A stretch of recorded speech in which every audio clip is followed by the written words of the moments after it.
All right, so we went down to check out the Holoplot system, and it's not the first time I heard it. And when I was in Italy visiting PowerSoft, I got to see the amplifiers and control for it. And it's a really powerful and innovative system that uses a multitude of drivers to create various things like wavefront synthesis and beam steering and coverage control that exceeds stuff that can be done by other systems. As you can see here, there's a lot of speakers in there. The ones that have the holes in them, those are ported. They have 80 speakers in them. And the ones without the ports, subwoofer in there, or woofer in there, have 96 speakers. And these things are arrayable in vertical, horizontal, or vertical and horizontal arrays, and to provide a wide variety of coverage and applications. It's important to note that when you're beam steering or wavefront synthesis, you're simulating, you're forcing control over where the sound is going. And that's different. Like the real sounding speaker doesn't have a sweet spot. It radiates out sound from the speaker itself. That in the videos I've done on that. And it doesn't have a sweet spot.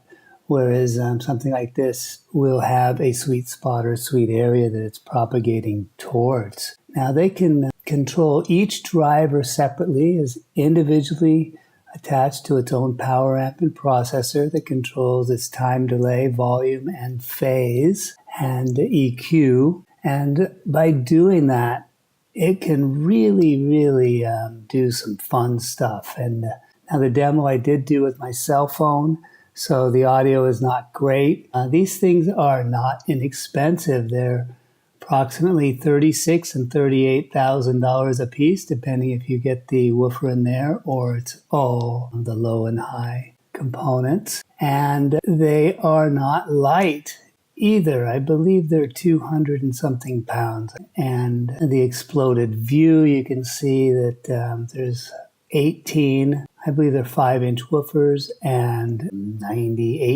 72 of these little tweeters, that 1 1/3 inch tweeters, I believe, and forming an array.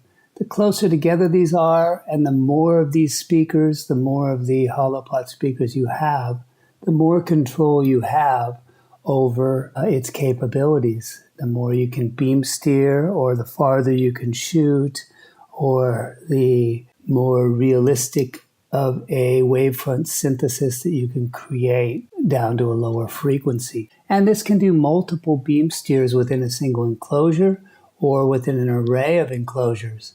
You can have this cover a certain instrument, covers from, 3 feet to 12 feet. Another instrument covers from 6 feet to 20 feet and so on. And they can change this horizontally and vertically. Now, wavefront synthesis is something where you control the time, phase, and volume of the various sources such that a 3D image exists in space. So it's not just aiming a beam like a flashlight, like focusing a flashlight or a Fresnel lens to cover a certain area, and another lens maybe overlaps and covers another area. It more parallels a hologram where the sound is projected to a certain area, and when you're in front of it or off to either side, it sounds like the sound is coming from that point in space. Now, those 3D holograms don't really hold up as you go past them. They kind of fall apart a bit, but if you're off to either side or you're in front, it sounds like the sound is coming from a certain point in space. And we can kind of hear that in some of these demos coming up. And it's riggable and stackable, and there's quite a few of them in the MSG sphere, like hundreds of thousands of speakers, not hundreds of thousands of cabinets, but of the individual speakers and amps. All right, so let's go ahead and take a listen. So in this demo is wavefront synthesis, where there's 8 different little dots in the ground, and each dot you can hear a different sound being propagated. And it's pretty focused. Now, I'm holding the phone down low, so it's not working as well as it is at head level, where I think it was more tuned to. But you should be able to hear the various sounds as I walk through them.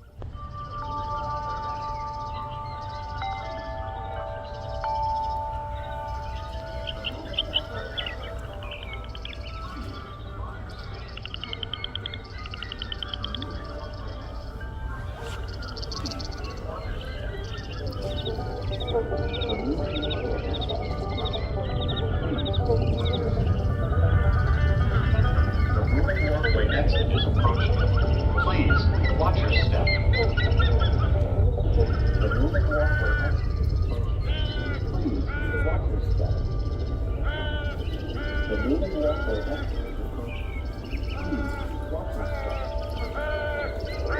The moving walkway next is approaching.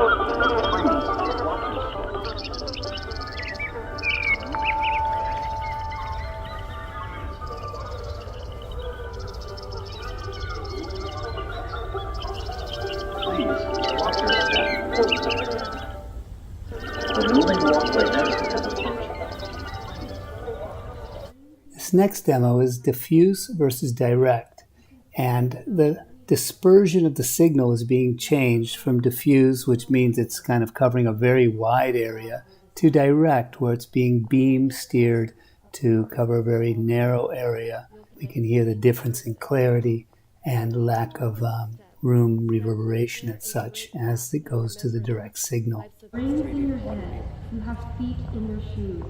You can steer yourself any direction you choose. You're on your own, and you know what you know. And you are the guide who'll decide where to go. You'll get mixed up, of course, as you already know. You'll get mixed up with many strange birds as you go. So be sure when you step with care and great tact, and remember that life's a great balancing act. And will you succeed? Yes, you will indeed. 98.75% guaranteed. Kid, you'll move mountains. In this demo, we're looking at controlled horizontal coverage, where the beam is being steered to cover in the area in front and reduce the coverage off to the sides, such that we don't hear as much sound outside of the coverage area. Now, this doesn't work as well as it would in a less reverberant environment, but you should be able to hear the clarity increase as we get into the coverage zones. That happened unto me. My name is nothing extra. In this demo, we're going to hear overlapping beam steering, where a different mix is being projected to different areas. So as we walk across the horizontal domain, we'll hear the vocals louder, or the guitar louder, and we'll hear the mix change. Well, we'll also hear in the background some basic components of the mix that stay the same.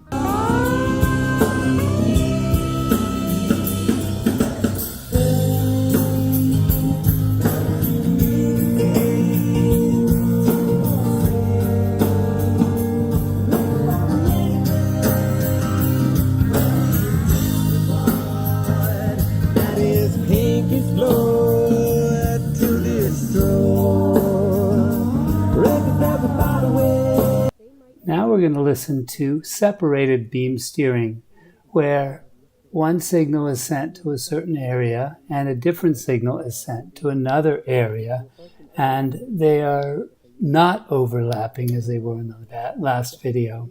They might meet weird creatures in undiscovered lands. They never guessed. لم يخطر ببالهم بأن ما تحت سفينتهم وبذات التيار الذي يحملهم مخلوقات أغرب بكثير مما يتخيلون. عالم آخر اتحدت فيه قوى الضغط والظلام أدت لظهور مخلوقات مختلفة في العالم.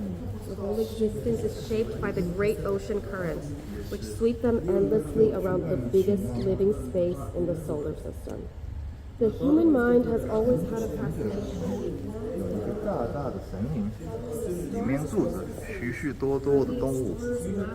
在神灵的最北面有一个大大的房子，盘子里住的。 Same currents that carried their ships. Life forms far stranger than any living. 有一天，熊宝宝在树上 For this demo, they have set up 2 wooden plates at a distance behind the listening area, and they have some of the sound from the speakers focused onto those plates such that the plates reflect the sound back into the listening area, creating like rear speakers created by reflection. And you can see that up in the top corner there, and there's another plate there. We don't really see them yet, but there's some wooden square plates. There's one of them on that truss section. And it shoots the sound, reflects off the plate. One of the challenges with this is the time delay it takes for it to travel to the plate and then reflect back from the plate to the listener is double the amount of what it would be if it was shooting straight from radiating surface where the plate is located. If you could put speakers back there, you could do that. But this gives you the ability to create a surround sound due to reflections and virtual sources located elsewhere in the room. Can't seem to get you out of my mind. We might be a mess, You rain down like.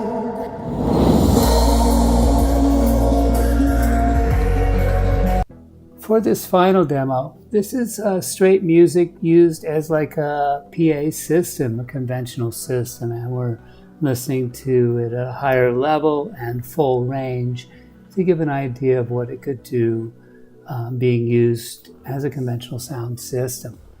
And this will be the last demo of the video here.